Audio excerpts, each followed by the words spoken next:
IT job కోసం try చేస్తున్నారా? Coding ట్యూటర్లో training తో పాటు స్టైఫండ్ అండ్ 100% జాబ్ గ్యారంటీ. దేశవ్యాప్తంగా వినాయకుడి ఉత్సవాలు ఘనంగా ప్రారంభమయ్యాయి. వాడవాడ కొలువు తీరిన గణనాథులకు భక్తులు ప్రత్యేక పూజలు చేస్తున్నారు. ఇకపోతే హైదరాబాద్లో గణేష్ నవరాత్రి ఉత్సవాలు అంటే ఏ స్థాయిలో ఉంటాయో ప్రత్యేకంగా చెప్పాల్సిన పనిలేదు. చిన్న పెద్ద అనే తేడా లేకుండా ఈ ఉత్సవాల్లో పాల్గొంటుంటారు. అయితే ఇదే హైదరాబాద్లో తాజాగా షాకింగ్ ఘటన చోటు చేసుకుంది. వినాయకుడి చేతిలో ఉన్న లడ్డూను ఓ వ్యక్తి దొంగలించాడు. ఈ దృశ్యాలన్నీ అక్కడే ఉన్న సీసీ కెమెరాలో రికార్డ్ అయ్యాయి. ఈ వీడియోని ఇప్పుడు నెట్టింట్లో తెగ వైరల్గా మారుతోంది.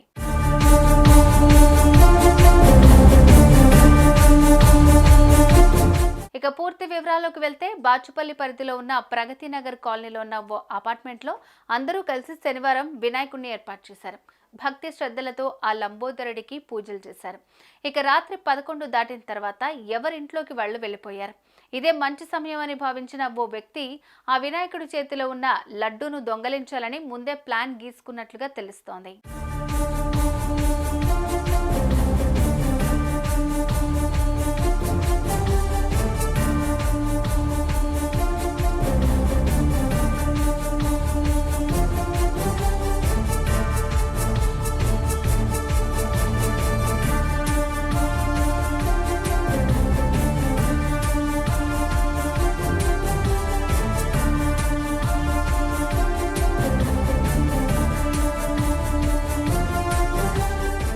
ఇక అర్ధరాత్రి 1 గంట సమయంలో మెల్లగా ఆ మండపం వద్దకు చేరుకున్నాడు.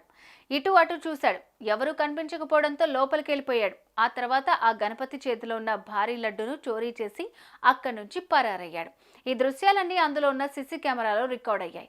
ఆదివారం ఉదయం అపార్ట్మెంట్లోని కొందరు వ్యక్తులు మండపం వద్దకు వచ్చి గమనించి చూడగా గణపతి చేతిలో ఉంచిన లడ్డు చోరీ జరిగిందని గుర్తించారు. దీనిపై స్థానికులు పోలీసులకు ఫిర్యాదు చేసినట్టుగా సమాచారం. అయితే ఈ ఘటనకు సంబంధించిన దృశ్యాలు ఇప్పుడు సోషల్ మీడియాలో వైరల్గా మారుతున్నాయి.